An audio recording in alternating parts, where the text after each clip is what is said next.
आप लोगों को आज हम बताएंगे टर्न ऑफ रेफ्रिजरेशन।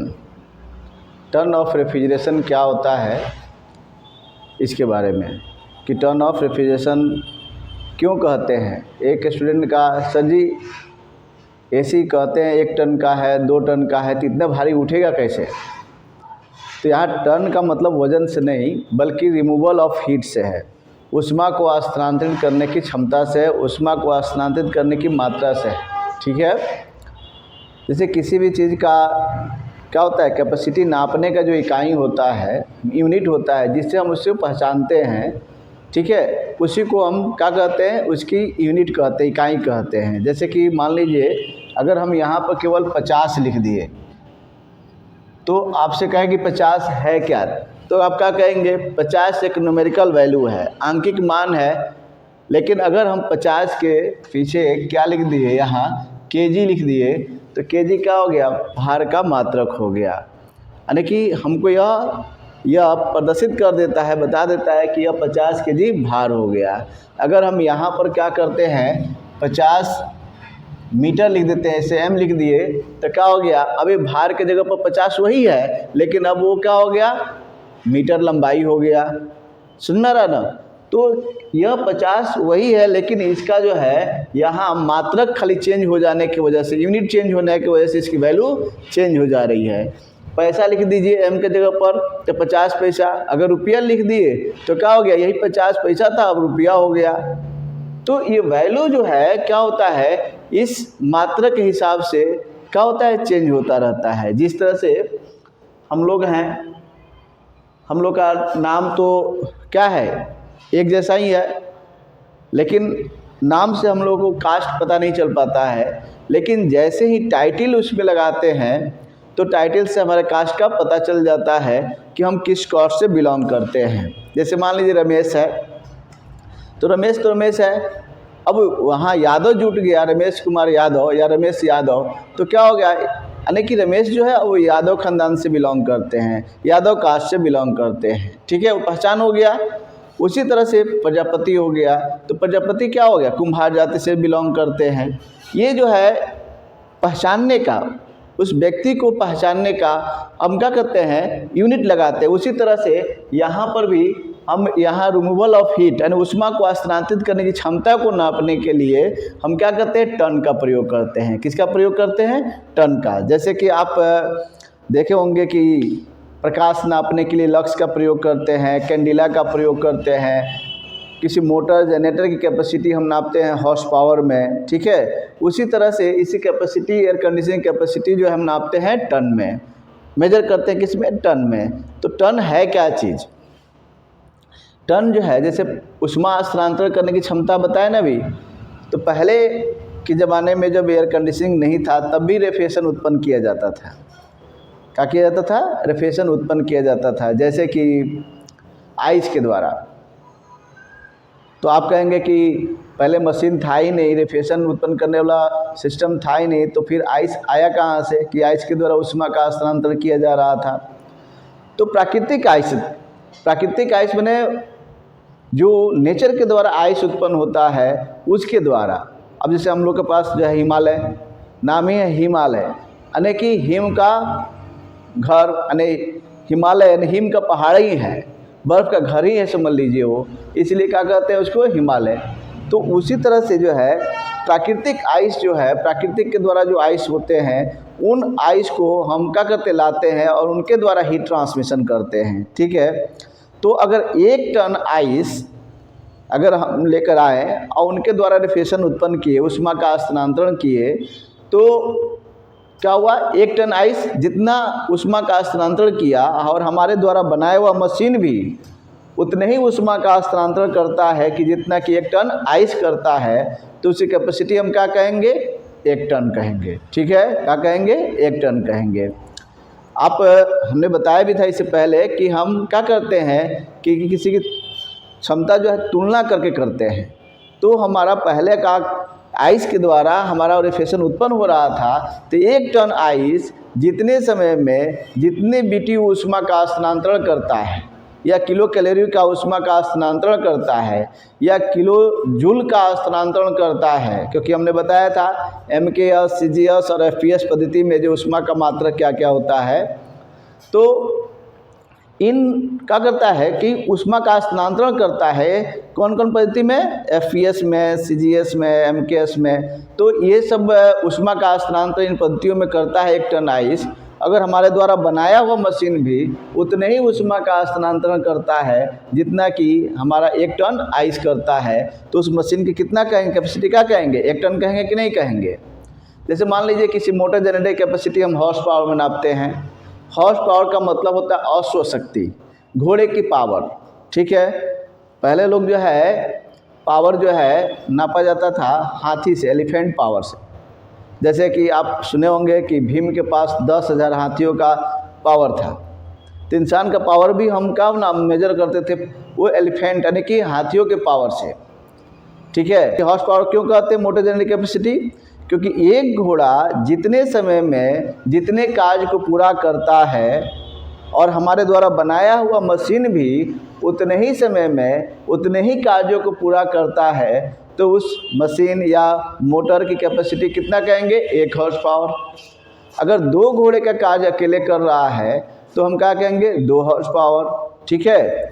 इसलिए आप देखेंगे कि जो भी मशीनें बनाते हैं कहते हैं 5 हॉर्स पावर का है, तो इसका मतलब है कि 5 घोड़े मिलकर जितने वर्क करेंगे उतने ही हमारा जो एक मशीन कर दे रहा है, तो उसकी कैपेसिटी कितना कहेंगे, 5 हॉर्स पावर, ठीक है। समझ में आ रहा ना, यानी कि मात्रक जो पहले से है उसी का तुलना कराकर हम उसका निर्धारण कर सकते हैं, ठीक है, करते भी हैं। आजकल जो सीसी में भी माप लेते हैं उसका कि कितना सीसी जो है उसका वैल्यूम है, यानी कि सिलेंडर बोर का आयतन है, तो उसी के हिसाब से उसका जो है क्या होगा, यानी कि कैपेसिटी होगी। जैसे बाइक का सीसी में नाप लेते हैं, ठीक है। तो किसी भी यानी कि चीज़ का निर्धारण हम क्या करते हैं, किसी न किसी से तुलना करा करते हैं। अब जैसे प्रकाश है, तो प्रकाश जो है उसका मात्रक जो होता है क्या होता है, कैंडिला होता है, और जो तीव्रता का मात्रक जो होता है ल्यूमेंस या लक्स होते हैं, ठीक है। तो कैंडिला क्या है, एक स्टैंडर्ड लंबाई और मोटाई का मोमबत्ती कैंडिल जलाने पर जितना प्रकाश उत्पन्न करता है, और हमारे द्वारा बनाया हुआ लैंप भी उतना ही प्रकाश उत्पन्न करता है जितना कि एक कैंडल करता है, तो उसका मात्रक क्या कहेंगे, उस लैंप का मात्रक 1 कैंडल कहेंगे, यानी 1 कैंडिला कहेंगे, ठीक है। समझ में आ रहा ना। तो इसी तरह से जो है हम टन ऑफ रेफ्रिजरेशन का भी निर्धारण करते हैं कि 1 टन आइस जितने समय में जितनी बीटी ऊष्मा का स्थानांतरण करता है और हमारे द्वारा बनाया हुआ मशीन भी उतने ही समय में उतने ही बीटी ऊष्मा का स्थानांतरण करता है, तो उसको हम क्या कहते हैं, टन ऑफ रेफ्रिजरेशन कहते हैं, ठीक है। उसी कैपेसिटी हम टन में भी मापते हैं, ठीक है। अब देखिए MKS पद्धति में या FPS पद्धति, पहले आप देखिए FPS का मतलब होता है फूड पाउंड सेकेंड, ठीक है। FPS प्रणाली में क्या होता है, 1 टन इजकल टू क्या होता है, 2000 pound. FPS food pound second प्रणाली में तो देखिए ये अलग अलग क्या होता है, कैटेगरी के अनुसार जो है भार इसका भी निर्धारित किया जाता है। ब्रिटिश में अलग होगा पाउंड और अमेरिका में अलग हो जाएगा। तो 1 टन आइस बराबर 2000 पाउंड, और 1 पाउंड आइस क्या होता है, एक दिन में 1 पाउंड आइस एक दिन में 144 BTU ऊष्मा का स्थानांतरण करता है per day. 1 pound ice 144 BTU per day heat transmission करता है, ठीक है। अब जैसे आइस का एक टुकड़ा है, अब ये 1 पाउंड आइस जो है एक दिन में क्या करेगा कि 144 BTU ऊष्मा का स्थानांतरण करेगा, यानी कि इसके अंदर लेटेंट हीट जो होता है, लेटेंट गुप्त ऊष्मा का मतलब होता है, लेटेंट हीट के बारे में हमने बताया था कि ध्यान दीजिएगा, लेटेंट हीट क्या होता है कि तापक्रम परिवर्तन किए बिना अवस्था परिवर्तन करने के लिए जितनी ऊष्मा की आवश्यकता होती है उसे उस पदार्थ का लेटेंट हीट कहते हैं। अब यहाँ पर जो है हमारा आइस सॉलिड है, क्या है, सॉलिड ठोस है। अब ठोस से हम इसको लिक्विड कंडीशन में परिवर्तित करेंगे तो क्या हो रहा है, सॉलिड से लिक्विड हो रहा है, सॉलिड से लिक्विड हो रहा है, पानी के रूप में हो रहा है, लेकिन इसका टेम्परेचर नहीं बढ़ रहा है, टेम्परेचर नहीं बढ़ रहा है, लेकिन जो टेम्परेचर इसने ऑब्जर्व किया वह 144 जो है BTU ब्रिटिश थर्मल यूनिट क्या किया, ऑब्जर्व किया। लेकिन वो किस रूप में खर्च कर दिया, तो सॉलिड से लिक्विड के रूप में। उसी तरह से अगर हम क्या करते हैं कि इसको लिक्विड को, पानी को, लिक्विड को क्या करेंगे, सॉलिड रूप में कन्वर्ट करना होगा, तो हम इतना टेम्परेचर इसको क्या करेंगे, निकालेंगे इसमें से 144 BTU हम क्या करेंगे, टेम्परेचर निकालेंगे, तब जाकर ये क्या हो जाएगा, यानी सॉलिड में परिवर्तित हो जाएगा।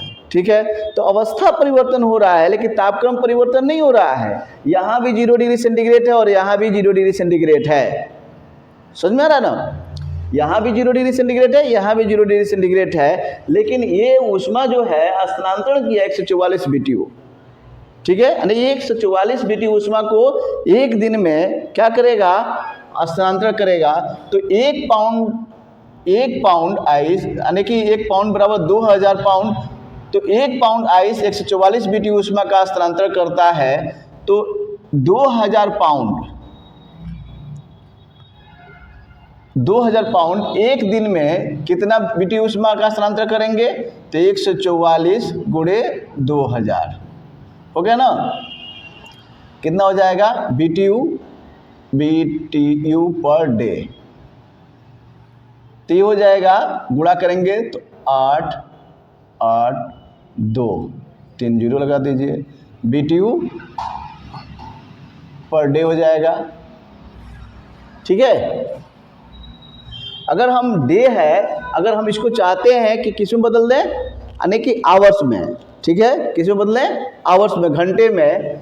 तो अगर हम आवर्स में बदलते हैं तो आप जानते हैं कि 1 डे में कितना आवर्स होता है, 24 आवर्स, आवर्स। ठीक है, तो अब इसको हम बदलते हैं किस में, डे में, 24। तो 24 से इसमें डिवाइड करेंगे तो कितना हो जाएगा, यानी कि 12000 BTU पर आवर। ठीक है, आवर, यानी एक घंटे में 2000 पाउंड आइस एक घंटे में 12000 BTU ऊष्मा का स्थानांतरण करता है। अगर हम मिनट में निकालना चाहते हैं तो क्या हो जाएगा, 1 मिनट में कितना होता है, यानी 1 आवर्स में कितना होता है, 60 मिनट। तो 1 आवर्स इक्वल टू 60 मिनट्स। तो यहाँ क्या हो जाएगा, अगर हम इसको निकालते हैं इस तरह से मिनट में, 1 डे बराबर 24 आवर्स, तो हम 24 से क्या कर दिए, डिवाइड कर दिए, तो 12000 BTU आ गया। अब हम ये 1 आवर्स इक्वल 60 मिनट, तो हम क्या करेंगे, इसमें 12000 में 60 से भाग करेंगे, 10 से 10, 6 दूना 12, यानी 200 BTU पर मिनट,